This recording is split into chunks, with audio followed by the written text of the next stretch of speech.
On a quiet Tuesday morning in 2006, over 1.2 million academic research papers were downloaded in a single 24-hour window from a small cluster of university servers in the northeastern United States. No announcement, no press release, just traffic. Massive, unrelenting traffic. Somewhere inside that surge was a 19-year-old with a laptop and a belief that information shouldn't sit behind glass. His name was Aaron Swartz. Before the headlines, before the indictments, before the courtroom sketches, there was just a kid who helped build the architecture of the internet. At 14, he contributed to RSS, the feed system that still powers how news travels online. By 19, he had co-founded Reddit. By his early 20s, he was moving through Silicon Valley circles with the quiet intensity of someone who understood code not as software, but as leverage. He saw something most people didn't. The internet was supposed to be decentralized, open, democratic. Instead, it was becoming gated. Academic knowledge, much of it funded by taxpayers, was locked behind paywalls charging $30, $40, sometimes $50 for a single PDF. Universities paid millions in subscription fees to access research written largely by professors who weren't paid for the articles themselves. And the deeper Aaron looked, the more absurd it seemed.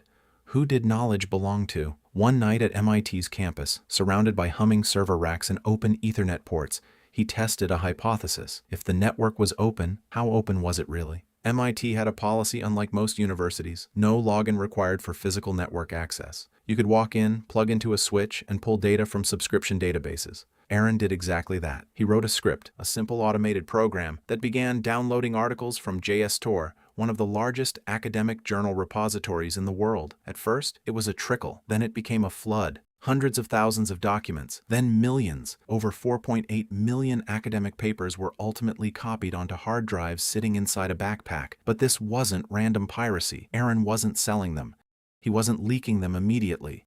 He wasn't asking for ransom. He was building a digital archive, an act of preservation or an act of defiance. JSTOR's servers began crashing under the load. MIT's IT department scrambled to trace the source. The IP address kept shifting. When they blocked one device, another appeared. It felt surgical, precise. Someone understood the system from the inside. But what was the endgame? Was he planning to release all 4.8 million papers into the wild? Or was this something bigger, a demonstration meant to expose a structural flaw in how knowledge was controlled? By late 2010, campus police were monitoring closets and server rooms. Eventually, they found a laptop hidden in a networking cabinet. It was wired directly into MIT's backbone. A hidden camera caught a figure in a bike helmet swapping hard drives. The FBI got involved. Federal prosecutors began reviewing statutes under the Computer Fraud and Abuse Act, a law written in 1986, long before cloud storage, long before social media, long before the modern web. They were considering felony charges for downloading academic articles, and suddenly, a quiet act of digital copying became a federal case. But here's the question no one could answer at the time.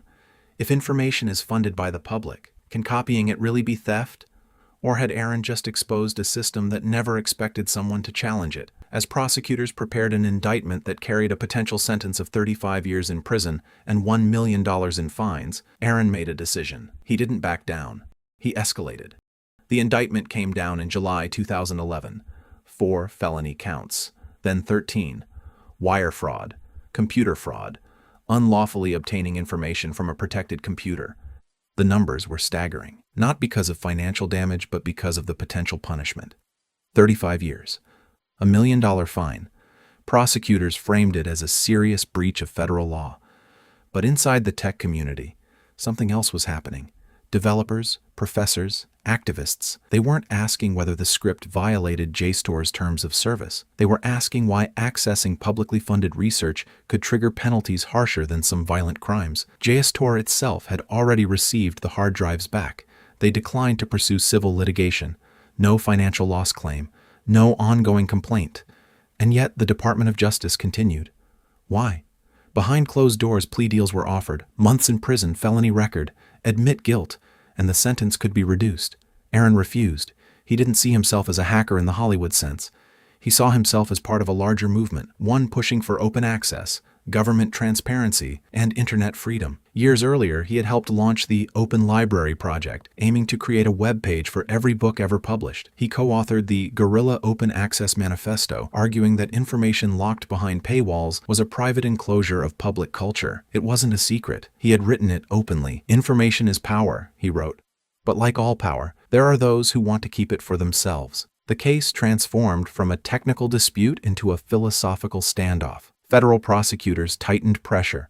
Court appearances mounted. Legal fees climbed into 6 figures. The weight of possible incarceration loomed. 35 years. That number echoed. What does that kind of sentence do to someone in their mid-20s? And what message does it send to the rest of the internet? In tech forums and university departments, debates intensified. Was this a necessary enforcement of digital law, or an example of prosecutorial overreach? MIT remained largely neutral publicly, neither defending him nor condemning him. That silence became its own statement. Meanwhile, the scale of open access activism exploded. Petition campaigns gathered tens of thousands of signatures. Prominent computer scientists signed letters criticizing the use of the Computer Fraud and Abuse Act. The law itself, written in 1986, was suddenly under scrutiny. Its language was vague. Unauthorized access exceeds authorized access. In a world of APIs, shared credentials, open networks, what did unauthorized even mean? Could violating a website's terms of service be elevated to a federal felony? If so, who was safe? As the trial date approached, pressure mounted on both sides. Prosecutors increased the charges from 4 to 13. Why escalate instead of settle? What precedent were they trying to set? Inside Aaron's circle, tension grew. Friends described exhaustion, stress, an endless legal limbo. Each negotiation session seemed to end with the same demand: plead guilty. But Aaron wasn't just fighting for himself. At least, that's how he framed it. If he accepted a felony conviction, would it validate the idea that downloading information, even without financial motive, could be equated with fraud? Would that reshape the future of digital activism? Outside the courtroom, the internet kept evolving. Social media platforms scaled into billion-dollar empires. Data became currency. Algorithms determined visibility. And here was a 26-year-old facing decades in prison for copying PDFs. The imbalance felt surreal. Then came January 2013. The trial was scheduled to begin in April. Prosecutors were reportedly preparing for a high-profile case. The government was not signaling retreat. Behind the scenes, the negotiation window was closing, and time was running out. On January 11, 2013, in a Brooklyn apartment, the case stopped. Not in a courtroom, not in a negotiated settlement. It stopped in silence. Aaron Swartz was 26 years old. The trial never began. Within hours, the story moved from legal briefs to front pages. The narrative shifted overnight, from federal prosecution to national reckoning. Members of Congress demanded answers. Digital rights organizations issued statements. Thousands attended memorials. And a question began echoing far beyond MIT's campus.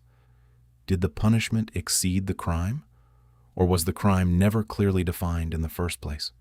The U.S. Attorney's Office defended its actions. Prosecutors argued they were enforcing laws as written. They emphasized deterrence, system integrity, rule of law. But the Computer Fraud and Abuse Act, the 1986 statute used to build the case, suddenly looked brittle under modern light. In the weeks that followed, a bill informally called Aaron's Law was proposed in Congress. Its aim: narrow the scope of the CFAA, prevent terms of service violations from becoming federal felonies. The bill stalled, but the debate didn't. Universities accelerated open access policies. Major research funders began requiring publicly funded studies to be made freely available. By 2022, the White House Office of Science and Technology Policy announced that federally funded research must be accessible without paywalls by 2026. A structural shift. Not overnight, not solely because of him, but the trajectory changed. JSTOR, the very archive at the center of the case, expanded its open access offerings in the years that followed.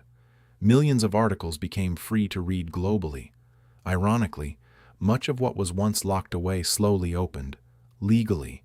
Was that evolution inevitable, or did the confrontation force institutions to accelerate? Meanwhile, the hacker stereotype fractured. Aaron didn't fit the caricature of shadowy cybercriminal.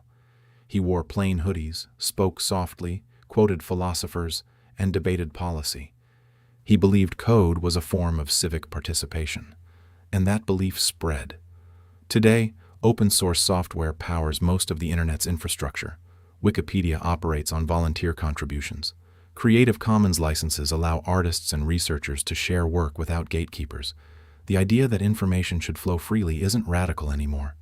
It's embedded in how we build. But the tension remains.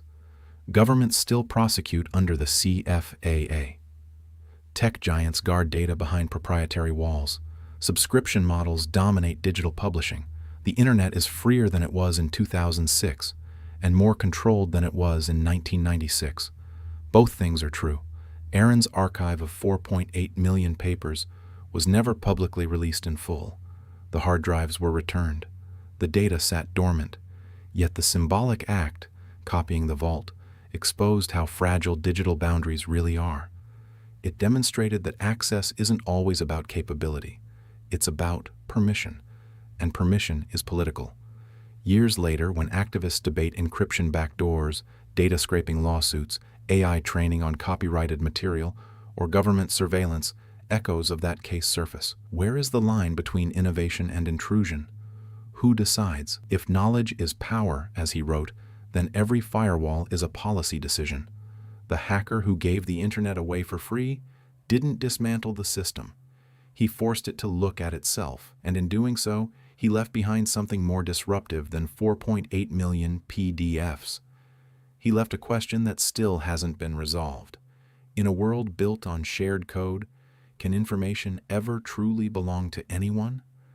Somewhere right now, another developer is writing a script that tests the boundaries of access. Another institution is tightening them. The standoff continues.